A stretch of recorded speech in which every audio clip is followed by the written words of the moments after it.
صل على سيدنا ومولانا محمد وعلى سيدنا علي وسيدتنا فاطمة وسيدتنا زينب وسيدنا حسن وسيدنا حسين وعلى آله وصحبه وبارك وسلم.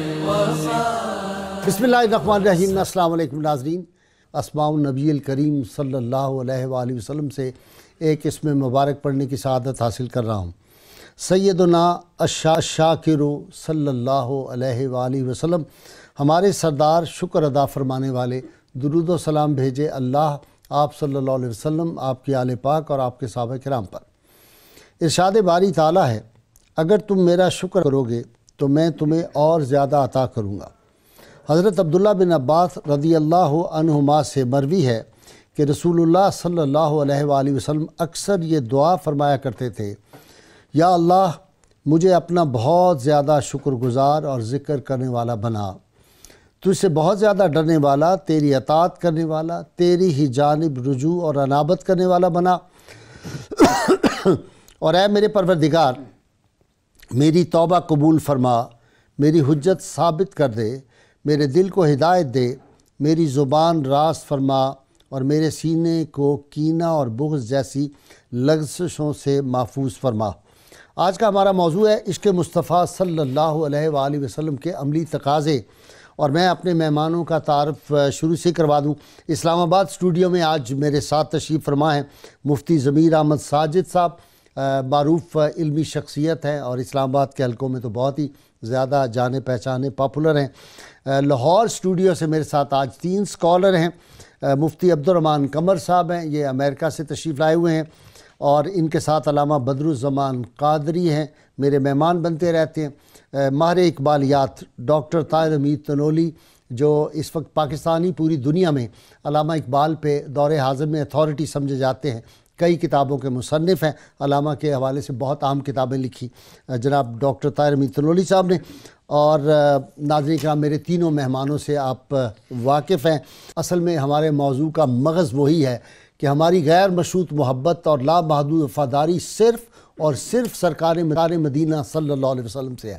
اور حفیظ جلندری نے بڑی خوبصورت بات شعر کی زبان میں کہہ دی، محمد صلی اللہ علیہ وسلم، محمد کی محبت دین حق کی شرط اول ہے، اسی میں ہو اگر خامی تو سب کچھ نامکمل ہے.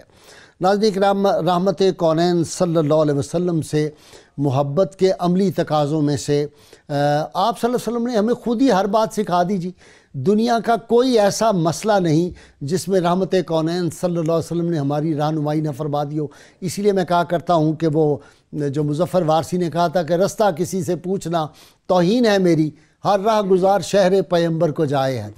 ناظرین رحمت کونین صلی اللہ علیہ وسلم کے صحابہ آپ کے وضو کا پانی لیتے تھے، چہروں پہ ملتے تھے، آپ کے منہ مبارک کو حاصل کرتے تھے، اور آپ صلی اللہ علیہ وسلم کے لعاب دہن کو حاصل کرتے، اپنے چہروں پہ ملتے.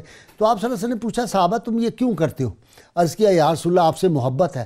تو آپ نے ارشاد فرمایا اگر مجھ سے محبت ہے تو پھر تمہیں 3 کام کرنے ہوں گے. یہ ہیں عملی تقاضے محبت رسول صلی اللہ علیہ وسلم اور عشق مصطفیٰ کے. آپ نے فرمایا پہلا کام یہ ہے ہمیشہ سچ بولنا، دوسرا یہ ہے کہ ہمیشہ کبھی امانت میں خیانت نہ کرنا، اور تیسرا یہ ہے اپنے ہمسائے سے حسن سلوک کرنا. ناظرین کرام اس میں معانی کا ایک کلزم پنہا ہے، اگر اسی پہ عمل کر لیا جائے تو آدمی کی ساری زندگی جو ہے وہ ایک جنتی انسان کی زندگی بن جاتی ہے. اب عملی تقاضے کیا ہیں، میں صرف اس کی طرف اشارہ کر دیتا ہوں. سب سے پہلا جو عملی تقاضا ہے وہ یہ ہے عقیدہ اور فکر کی جو ہے درستگی. رحمت کونین صلی اللہ علیہ وسلم کے بارے میں ایک مسلمان کا عقیدہ یہ ہے کہ حضور رحمت کونین صلی اللہ علیہ وسلم کائنات کے سارے انسانوں بشمول انبیاء کرام سب سے افضل ہیں. آپ صلی اللہ علیہ وسلم خاتم النبیین ہیں، آپ کے بعد نبوت کا دروازہ بند ہو گیا، کوئی نبوت کا دعویٰ آپ کے بغیر جو کرے گا وہ جھوٹا ہے، وہ کذاب ہے.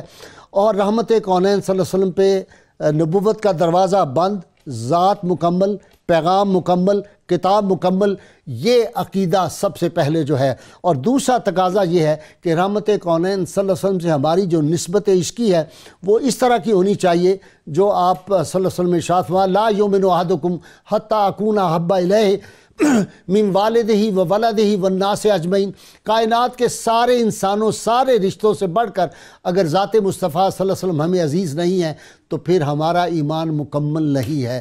یہ عقیدہ رکھنا چاہیے۔ اسی لیے قرآن حکیم میں سورہ توبہ میں فرما دیا کہ اے محبوب صلی اللہ علیہ وسلم آپ فرما دیجئے اگر تمہیں تمہارے عزیز، تمہارے ماں باپ، تمہارے بیٹے، تمہارے بھائی، تمہاری بیویاں، خاندان اور دنیا کی چیزیں زیادہ عزیز ہیں تو پھر تم اللہ کے امر کا انتظار کرو۔ اس سے ہمیں اندازہ ہو جاتا ہے کہ عملی تقاضے کیا ہیں رحمت کونین صلی اللہ علیہ وسلم سے ہمارے تعلق کے۔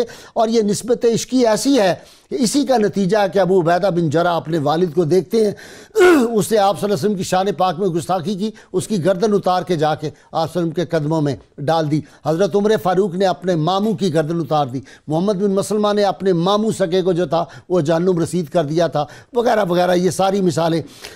اور آج بھی 14.5 صدیاں بعد بھی مسلمان جو ہیں ان کی نسبت عشقی اللہ کے فضل و کرم سے ذات مصطفیٰ صلی اللہ علیہ وسلم اسی طرح مضبوط ہے۔ اگلا حق ہے جذبہ اطاعت۔ ہر بات میں رحمت کونین صلی اللہ علیہ وسلم کی اطاعت کرنی ہے۔ من یطع رسولہ فقد اطاع اللہ۔ اللہ نے 36 مقامات پر قرآن حکیم میں اپنی اور اپنے محبوب صلی اللہ علیہ وسلم کی اطاعت کا حکم دیا، اور 16 مقامات وہ ہیں جہاں صرف محبوب کریم صلی اللہ علیہ وسلم کی اطاعت کا حکم دیا۔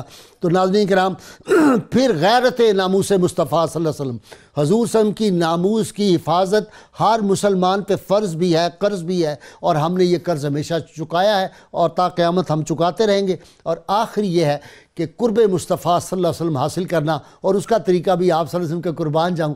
آپ نے فرمایا تم میں سے میرے قریب قیامت میں وہ ہوگا جو مجھ پہ زیادہ درود پڑے گا۔ تو درود و سلام جو ہے یہ بھی قرب مصطفیٰ صلی اللہ علیہ وسلم کا ذریعہ ہے۔ اور آخری بات جو میں عرض کر دوں، جن اشخاص سے آپ صلی اللہ علیہ وسلم نے محبت کی، جن چیزوں سے آپ نے محبت کی، جن جگہوں سے آپ نے محبت کی، جس خوراک سے محبت کی، جو لباس آپ نے پسند فرمایا، جو گفتار آپ نے پسند فرمائی، جو رفتار آپ نے پسند فرمائی، وہ سارے انداز اپنانے کو اتباع مصطفیٰ صلی اللہ علیہ وسلم کہتے ہیں۔ تو صحابہ اسی نہیں، جہاں حضور نے نماز پڑھی صلی اللہ علیہ وسلم نے، وہیں صحابہ نماز جا کے پڑھتے تھے۔ عبداللہ بن عمر ان جگہوں کو چومتے تھے، اپنی گال پہ لگاتے تھے۔ وہ جو آپ صلی اللہ علیہ وسلم جس جگہ بیٹھ کے خطبہ دیتے ممبر مبارک پہ، جہاں جہاں وہ رکے، جہاں جہاں ٹھہرے، وہی مقام محبت کی جلوہ گاہ بنے۔ میں ابتدا کر رہا ہوں آج کے موضوع کے حوالے سے مفتی ضمیر احمد ساجد صاحب۔ جی مفتی صاحب، عملی تقاضے عشق مصطفیٰ صلی اللہ علیہ وسلم کے میں نے اشارے دے دیے، آپ تفصیل بیان کر سکتے ہیں۔ بسم اللہ الرحمن الرحیم۔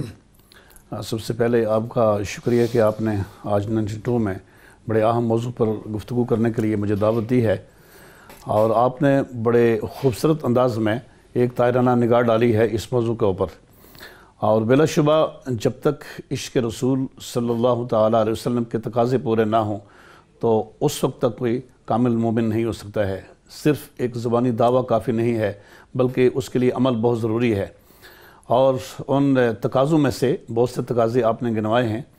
ایک تقاضا ادب اور احترام رسول صلی اللہ تعالیٰ علیہ وسلم بھی ہے کہ نبی اکرم علیہ السلام کا ادب کرنا اور آپ کا احترام کرنا، یہ بھی عشق کے تقاضوں میں سے ہے کہ صحابہ کرام رضوان اللہ تعالیٰ علیہم اجمعین کس طرح ادب کرتے تھے کہ وہ سرکار دو عالم علیہ السلام کی مجلس میں بغیر وضو کے کبھی نہیں جاتے تھے۔ سبحان اللہ۔ اور اسی طرح سے جب سفر کر رہے ہوں تو سفر میں کبھی آگے نہیں بڑھتے تھے، بلکہ ہمیشہ وہ پیچھے پیچھے رہتے تھے، سواریاں ان کی پیچھے رہتی تھی۔ بلکہ پالان نہیں رکھا اونٹ کے اوپر، جی بالکل، وضو نہیں تھا صحابی رسول صلی اللہ علیہ وسلم کا، تو پالان رکھنا تھا اونٹ کے اوپر۔ انہوں نے کہا میں نہیں رکھ سکتا، میرا وضو نہیں ہے۔ واہ کیا سبحان ادب ہے۔ اللہ۔ تو قرآن مجید کی سورہ الحجرات میں اللہ تبارک و تعالیٰ نے یہ بھی فرمایا ہے کہ یا ایھا الذین آمنوا لا ترفعوا اصواتکم فوق صوت النبی ولا تجہروا لہ بالقول کجہر بعضکم لبعض ان تحبط اعمالکم وانتم لا تشعرون، کہ اے ایمان والو نبی کی آواز سے اپنی آواز کو اونچا نہ کرو اور انہیں اس طرح نہ پکارو جس طرح ایک دوسرے کو پکارتے ہو، کہیں ایسا نہ ہو کہ تمہارے سارے اعمال ضائع ہو جائیں اور تمہیں اس کی خبر تک نہ ہو۔ تو اس کا معنی کیا ہے اس آیت کا کہ نبی کو اس طرح نہ پکارو جیسے ایک دوسرے کو پکارتے ہو۔ سبحان اللہ۔ حضرت عبداللہ ابن عباس رضی اللہ تعالیٰ عنہما فرماتے ہیں کہ اس کا معنی یہ ہے کہ اے لا تقول لہ یا محمد بل قولوا لہو یا نبی اللہ و یا رسول اللہ، کہ ان کو ان کا ذاتی نام لے کر جیسے ایک دوسرے کو بلاتے ہیں ہم، اس طرح نہ کہو، بلکہ اگر ان کو پکارنا ہو تو یا محمد، یا رسول، یا نبی اللہ، یا رسول اللہ کہہ کر پکارو۔ میں لاہور اسٹوڈیو جاؤں گا، مفتی صاحب بہت شکریہ۔ علامہ بدرالزمان قادری صاحب، کیسی بات انہوں نے فرمائی کہ اسی لیے شاید پورے قرآن میں کہیں یا محمد نہیں کہا گیا، یا ایھا المزمل، یا ایھا الرسول، اس طرح کے جو الفاظ ہیں انہی سے اللہ نے بھی اپنے محبوب صلی اللہ علیہ وسلم کس طرح پکارا ہے۔ جی بسم اللہ الرحمن عملی الرحیم۔ تقاضے عشق مصطفیٰ۔ جی غازی صاحب، میں یہاں سب سے پہلے علامہ اقبال کے شعر کا حوالہ لوں گا۔ علامہ اقبال فرماتے ہیں عقل و دل نگاہ کا مرشد اولی ہے عشق، جی عشق نہ ہو تو شرع و دین عقل و دل و نگاہ کا مرشد اولی ہے عشق، اور بت قدائے تصورات۔ عشق نہ ہو تو شرع و دین بت قدائے تصورات۔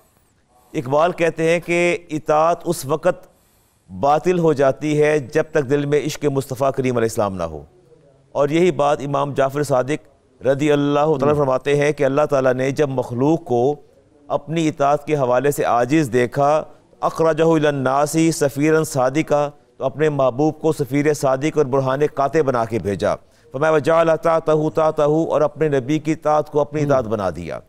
اگر آپ صحابہ کی حیات طیبہ دیکھیں تو آپ کو ایک بات بڑی واضح نظر آئے گی کہ صحابہ کرام کی حیات طیبہ جو ہے، ان کی زندگیاں جو ہیں وہ عشق اور اطاعت کا جو ہے ایک حسین امتزاج تھی، ایک بہت خوبصورت امتزاج تھا۔ میں سالار عشق جو ہے سیدنا صدیق اکبر رضی اللہ تعالیٰ عنہ کے حوالے سے بات کروں گا، اور آپ کی جو حیات ہے وہ ہماری شاہراہ حیات کو منور کر دیتی ہے۔ آپ فرماتے ہیں لست تارکا شیئا کان رسول اللہ یعمل بہ، فرماتے ہیں میں کبھی بھی اس کام کو ترک کرنے کو تیار نہیں جس پر میرے نبی نے عمل کیا، الا عملت بہ انی اخشا، مجھے اس بات کا خوف ہے ان ترکت شیئا ومن امری ان ازیغا، کہ میں رسالت مآب علیہ السلام کی کسی قول کو چھوڑ دوں اور کہیں میں راہ سے بھٹک نہ جاؤں۔ اگلی بات فرماتے ہیں جب تدوین قرآن کا موقع آیا اور سیدنا عمر فاروق نے آپ سے عرض کیا کہ قرآن کو مدون کر لیا جائے، تو آپ نے فرمایا تھا کہ کیف افعل شیئا لم یفعلہ رسول اللہ علیہ السلام، میں وہ کام کیسے کر سکتا ہوں جو میرے نبی نے کام نہیں کیا۔ یعنی وہ لوگ اتنے اطاعت اور سنت کے پابند تھے کہ ایک لمحے کو چھوڑنے کے لیے تیار نہیں تھے۔ اور غازی صاحب اگر آپ کو یاد ہو لشکر اسامہ کے حوالے سے، جی قمر صاحب کی طرف آتا ہوں، جی مفتی عبد الرحمن قمر صاحب کی طرف۔ مفتی صاحب، ہر وہ چیز جس کو رسول اللہ صلی اللہ علیہ وسلم نے پسند فرمایا اس کو پسند فرما لیں، اور جو رسول اللہ صلی اللہ علیہ وسلم کی ناپسند ہے اس کو ناپسند فرما لیں، یہ بھی ایک عملی تقاضا ہے۔ جی بسم اللہ الرحمن الرحیم۔ غازی صاحب، سب سے پہلے تو ہمارا جو موضوع ہے وہ ہے عشق مصطفیٰ، یہ حب مصطفیٰ اور اس کے عملی تقاضے۔ اس بات کو سمجھنے کے لیے میں یہ سمجھتا ہوں کہ یہ جو حب مصطفیٰ ہے یا عشق مصطفیٰ ہے، یہ بیسیکلی ایک دعویٰ ہے، اور اس کی ہمیں دلیل دینی ہے۔ اس کا عملی تقاضا کیا ہے، اس کی دلیل دینی ہے۔ جس طرح اللہ پاک نے قرآن مجید میں فرقان حمید میں مثال دی ہے، ارشاد اللہ فرماتا ہے وَمِنْهُمْ مَنْ عَاهَدَ اللَّهَ لَئِنْ آتَانَا مِنْ فَضْلِهِ لَنَصَّدَّقَنَّ وَلَنَكُونَنَّ مِنَ الصَّالِحِينَ فَلَمَّا آتَاهُمْ مِنْ فَضْلِهِ بَخِلُوا بِهِ وَتَوَلَّوْا وَهُمْ مُعْرِضُونَ۔ صدق اللہ العظیم۔ اللہ ارشاد فرماتے ہیں کہ میرے بندے دعوے تو کرتے ہیں، یا اللہ مجھے مال دے، یا اللہ مجھے رزق دے، مجھے مالا مال کر دے، میں اتنے صدقے کروں گا، میں اتنی خیرات کروں گا کہ میرا نام نیکوکاروں میں لکھا جائے گا۔ اللہ فرماتے ہیں کہ جب میں اس کی خواہش کو پورا کر دیتا ہوں، مال عطا کر دیتا ہوں، تو بخیلو بھی پھر بخیلی شروع کر دیتا ہے۔ تو یہ اللہ پاک نے ایک مثال دی ہے ہمیں کہ دعویٰ کرنا آسان ہے کہ میں عاشق مصطفیٰ ہوں، دعویٰ کرنا آسان ہے کہ میں محب مصطفیٰ ہوں۔ اتباع کا جو ہے وہ طریقہ کیا ہے؟ حضرت عثمان غنی ذی النورین رضی اللہ تعالیٰ عنہ مکے میں تشریف لے گئے ہیں۔ سارے مکے والوں نے کہا تم شریف آدمی ہو، صاحب قدر ہو، سردار ہو، تمہیں اجازت ہے کہ تم چاہو تو طواف کر لو۔ حضرت عثمان غنی نے فرمایا کہ اگر میرا محبوب 1 سال تک بھی حدیبیہ میں بیٹھا رہے تو عثمان ان کے بغیر کبھی طواف نہیں کرے گا۔ تو یہ صحابہ کرام نے اتباع کے جو تقاضے ہیں، جو اس کے عملی تقاضے ہیں، وہ ہمارے سامنے پورے کیے ہیں۔ حضرت سیدنا علی رضی اللہ تعالیٰ عنہ سواری پر ڈاکٹر سوار طاہر ہوئے۔ امید تنولی صاحب کی طرف آتا ہوں جی جی ڈاکٹر طاہر امید تنولی اقبالیات کے ماہر، بمصطفیٰ بے رسا خیش را کے دی ہما ہوست، اگر بہو نہ رسیدی تمام بولا حبیست۔ جی غازی صاحب السلام علیکم، بہت شکریہ۔ غازی صاحب جو موضوع آج کا ہے کہ عشق مصطفیٰ صلی اللہ علیہ وسلم کے تقاضے، عملی تقاضے کیا ہیں، بنیادی بات یہ ہے کہ جب عشق رسول صلی اللہ علیہ وسلم اختیار کیا جاتا ہے تو پھر زندگی میں مرکزیت صرف ذات مصطفیٰ اور آپ صلی اللہ علیہ وسلم کی نسبت ہوتی ہے۔ پھر بندہ مومن کے جتنے معاملات ہیں، سبحان اللہ، اس کے عقیدے کے، اس کی فکر کے، اس کی انفرادی زندگی کے، اس کے اجتماعی زندگی کے، وہ متعین ہوتے ہیں آپ صلی اللہ علیہ وسلم کی نسبت کے ساتھ۔ اور اس میں ایک بڑی بنیادی بات جس کی طرف آپ نے اپنے ابتدائیے میں بھی اشارہ فرما دیا، وہ یہ ہے کہ ہمیں یہ نہیں بھولنا چاہیے کہ سب سے پہلے ذات مصطفیٰ ہے، اس کے بعد آپ کی اطاعت ہے، آپ کے معمولات ہیں، آپ کی سیرت ہے، اور یہ قرآن مجید کا اسلوب ہے۔ نون والقلم وما یسطرون وما انت بنعمت ربک بمجنون وانک لعلی خلق عظیم۔ اب ترتیب دیکھیں، اللہ رب العزت نے سب سے پہلے ہر اس چیز کی قسم کھائی جو لکھی جا رہی ہے، اور صاف ظاہر ہے اس میں سب سے پہلے قرآن مجید ہے جو لکھا ہوا ہے اور جس کے بارے میں بات ہو رہی ہے، جس کے اندر بات ہو رہی ہے۔ یعنی قرآن مجید کی قسم کھا کے ارشاد فرمایا ہے میرے رسول ہم نے آپ کو ہر طرح کے نقص سے پاک پیدا کیا، پھر فرمایا ہم نے آپ کو اخلاق عالیہ کے مقام پہ فائز فرمایا۔ تو جب آپ نے پیروی کرنی ہے تو آپ کی سیرت کی کرنی ہے، لیکن اس سے پہلے اسلوب قرآنی جو ہے وہ ہم نے نظر انداز نہیں کرنا کہ آپ صلی اللہ علیہ وسلم کی ذات پاک کے ساتھ ایک ایسا تعلق ہو کہ آپ کی ذات ہر لحاظ سے بندہ مومن کے لیے عملاً بے مثل اور بے نظیر ہو۔ غازی صاحب قبلہ جب یہ چیز متعین ہو جاتی ہے نظریاتی سطح پر، فکری سطح پر، اعتقادی سطح پر، تو پھر زندگی کی ساری ترجیحات کا تعین جو ہے وہ ذات مصطفیٰ اور نسبت نبوی کے لحاظ سے ہو رہا ہوتا ہے۔ دوسری بات، عشق کا دعویٰ اگر وہ عشق ہے تو وہ عمل سے خالی ہو ہی نہیں سکتا۔ دیکھیں حضرت ربیعہ بن ابن کعب آپ صلی اللہ علیہ وسلم کی خدمت میں ہر وقت موجود تھے، تو جب آپ نے آپ صلی اللہ علیہ وسلم میں شفقت فرماتے ہوئے فرمایا کہ سل ربیعہ کچھ مانگ، تو اب دیکھیں کہ عشق کا تقاضا کیا ہے، یہ بھی صحابہ کرام سل ربیعہ جو کچھ مانگتا ہے۔ تو اب انہوں نے مانگا کیا؟ کہا یا رسول اللہ مجھے جنت میں آپ کی قربت چاہیے۔ اب آپ نے دوبارہ پوچھا، جب انہوں نے دوبارہ فرمایا یا رسول اللہ میری یہی التجا ہے، آپ نے کیا ارشاد فرمایا؟ آپ نے فرمایا فَأَعِنِّي عَلَى نَفْسِكَ بِكَثْرَةِ السُّجُودِ، ربیعہ پھر سجدوں کی اتنی کثرت کر کہ پتہ چلے تو دعویٰ عشق میں سچا ہے۔ تو یہ جو ایک تعلیم ہے کہ جس وقت عشق بندہ مومن کے اندر رچتا ہے، آدمی کے ریشے میں سما جاتا ہے عشق، جس طرح شاہ گل میں باد سحر گاہی کا نم، تو وہ آپ کے پورے جینیٹکس کو بدل دیتا ہے، آپ کی سوچ کو بدل دیتا ہے، آپ کی اپروچ کو بدل دیتا ہے۔ کل یعمل علی شاکلہ قرآن مجید میں ہے نا، ہر شخص اپنی جینیٹکس پہ کھڑا ہے۔ جب آپ عشق میں رنگے جاتے ہیں تو اس کے بعد پھر آپ کی سوچ، آپ کی اپروچ، آپ کی ترجیحات، آپ کی پسند ناپسند کیسے ہوتی ہے؟ عبداللہ ابن رواحہ تشریف لا رہے ہیں مسجد نبوی میں، سنتے ہیں آپ صلی اللہ علیہ وسلم کا حکم بیٹھ جاؤ، وہ نہیں دیکھتے میں کہاں کھڑا ہوں، وہیں بیٹھ جاتے ہیں جہاں پہ ہیں۔ تو اس کے بعد پھر آپ کی خواہش ختم ہو جاتی ہے، آپ کلیتاً فنا ہو جاتے ہیں اور آپ وہی کرتے ہیں۔ ڈاکٹر صاحب میں جب دوبارہ ڈاکٹر تنولی آپ کی طرف دوبارہ آؤں گا تو وہ ادھر آپ نے توجہ نہیں کی، بمصطفیٰ بے رسا خیش را کے دی ہما ہوست، اگر بہو نہ رسیدی تمام بولا حبیست۔ جب میں دوبارہ آپ کے پاس آؤں گا تو اس پہ آپ نے روشنی ڈالنی کہ ان کے قدموں میں پہنچا دو، بس جو ہے وہ کامیابی یہی ہے، دین یہی ہے، اور اگر نہیں پہنچتے جو مرضی کرتے رہو، ان کے قدموں میں نہیں پہنچے تو باقی سب بیکار ہے، پڑھو نمازیں، پڑھے روزے، پڑھے حج کرتے چلے جاؤ، اگر عشق مصطفیٰ صلی اللہ علیہ وسلم، حب مصطفیٰ اور سب سے بڑھ کے نہیں ہے کائنات میں تو پھر بات نہیں ہے۔ میں مفتی ضمیر احمد صاحب کی طرف آتا ہوں۔ مفتی صاحب حضرت ربیعہ رضی اللہ تعالیٰ عنہ جو وضو فرما رہے تھے اس کا ڈاکٹر تنولی نے ذکر کیا، ہمارا اللہ اکبر، جس کو رسول اللہ صلی اللہ علیہ وسلم فرمایا کہ اٹ واز ڈے آف ہمارا احد میں کتنی قربانی، کتنی بہادری سے لڑی، تو آپ صلی اللہ علیہ وسلم جب خوش ہو گئے کہا، فرمایا کہ پوچھو کہ کیا تمہیں چاہیے ہمارا، تو انہوں نے کہا آپ کے قدموں میں جگہ چاہیے جنت میں بھی۔ جی بڑی خوبصورت تشریح کی ہے آپ نے بھی اور ڈاکٹر صاحب نے بھی۔ یہ دراصل وہ صلہ ہے اس چیز کا کہ سرکار دو عالم صلی اللہ تعالیٰ علیہ وسلم سے جو محبت کرتا ہے اور جو آپ سے عشق کرتا ہے اور اس عشق پر عمل سے دلیل بھی دیتا ہے، تو پھر وہ اس کے لیے دنیا میں بھی عزت ہے اور آخرت میں بھی اس کے لیے عزت ہے۔